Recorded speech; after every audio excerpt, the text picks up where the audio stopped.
Hello, and welcome to Color Commentary. I'm TJ, your average fan, and today I'll be talking to you today about Netflix's movie, The Adam Project. I would like to first say thank you to all of you average fanners who have had patience with me this past week dealing with the lack of content. Um, if you watched my short, you would know that I had a loss in the family, and I've been dealing with that. Feeling a little better now, and of course, it's always going to be a thought in the back of my mind. But I know that my grandmother would have wanted me to keep going, and so here I am. I'm going to be talking about The Adam Project. So, we're just going to get right into it, make this short and sweet. Spoilers! Okay. Overall, this was a good movie. Other than that, that's pretty much all I got to say. They spent money on special effects. They made it clear that this little boy was a little Ryan Reynolds little copy, because this is a Ryan Reynolds movie. So, there's lots of jokes and humor, and which were good. That actually made the movie better. The love interest for him was Zoe Saldana. I forget her character's name, but yeah, that was a waste of time. Tired of her having to be somebody's side piece in a movie. Really am. That was the Adam Project in a nutshell. This lady that knows him, but they don't show her till it's too late, and then the bad youngness on the on on the lady, the Soaring lady, whoever she was that ran the company, the Soaring company. Let me tell you, that whoa, bad de-aging on her face. Super bad. I'm trying to tell you. Woo! And then she got to walk around and had hold poses while the other real, live, current, up-to-date her doing all this talking. They had to slim a body, and let's use the body double. Then they had to slim a face and then, smooth it out and all of that kind of good. Special effects team, this one you failed. It was a fail. Okay? I hated that. I hated it. I didn't understand the purpose of what time travel was being used for in the future, because it was all about time travel and Ryan Reynolds' character time traveling back to look for his wife, who they said was dead, but he don't believe she was dead because she was one of the best people they had. He ended up not hitting the right buttons, ended up in the wrong year going back to look for her, so he was 4 years too early.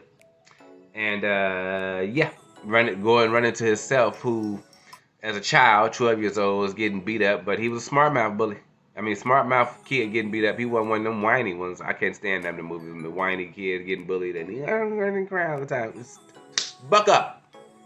You don't have to, like he's so hit him in the nuts and do something. You gotta fight back. You gotta fight back. You can't just keep running away. You can't keep thinking that you're going to word them to death. Now, I've done that in high school. I done worded people out of my face that wanted to fight me. I've done that. But it's not a constant utilized tool, okay, that you use to avoid getting your ass beat, sir. I'm sorry, young Ryan. No. So, yeah, he got him torturing the bullies. That never came back around. We never saw him actually do anything against the bullies himself. The horribleness of how he was talking to his mother, that drove me nuts the entire movie. You ungrateful little bastard. And when he told him, like, you don't know what she's going through, she grieving too. You know what I'm saying? Stop treating her like that. You lost your father, she lost somebody too. And she had to look at their stuff every day. That was something. I was glad they sorted that out. But overall, this movie was like, what? This is a good movie. Definitely not theater worthy. Definitely streaming worthy. But you know what? It's one of the better streams. I will give it that. It was a good enough movie. I sat there. I enjoyed it.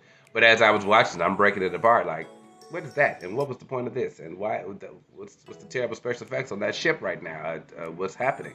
The unnecessariness of how she pulled up and cloaked and decloaked. And then I said, first, the little soldiers that they had. It makes sense if you time traveling soldiers to have some cloaking in it, so that the people in the current time, wherever you went to, won't see you and you can still sneak around and do your thing.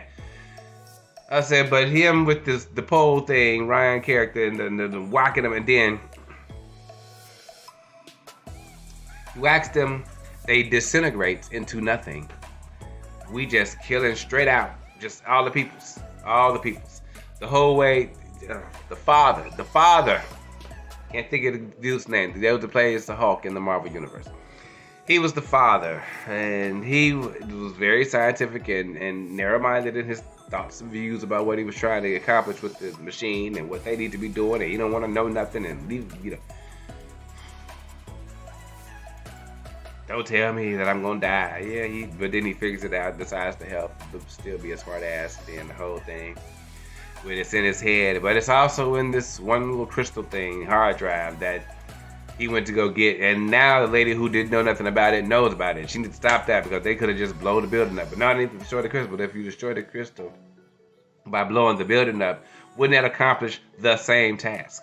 You didn't need to come in there and personally grab that crystal. Like, if it blew up and got destroyed, you, sir, would still be the only person with the mathematical code to time travel in your brain. But he explained that, yeah, you can blow up the building, but they'll still be able to use it with the hard drive and yada yada. But I'm like, but if you blow up the building, the hard drive gets blown up too. This was one of those things where the writers thought that this was going to progress the plot, and it just was dumb. This was dumb. That was a dumb move. I was like, what? Some of us watching these movies actually have brains in our heads, and we think about stuff. What the hell is that? I don't know. This movie gets a 6. Yeah, I wasn't sure if we could give it a 7 because I haven't seen too many movies that's good enough for that yet. But yeah, a 6. 6 on this one. Whew, that was The Adam Project. It's a good streaming movie. If you're looking for something fun, you just put on and watch and laugh a little bit. Maybe have some popcorn. This is for you. See you guys next time for another movie. Have a great day.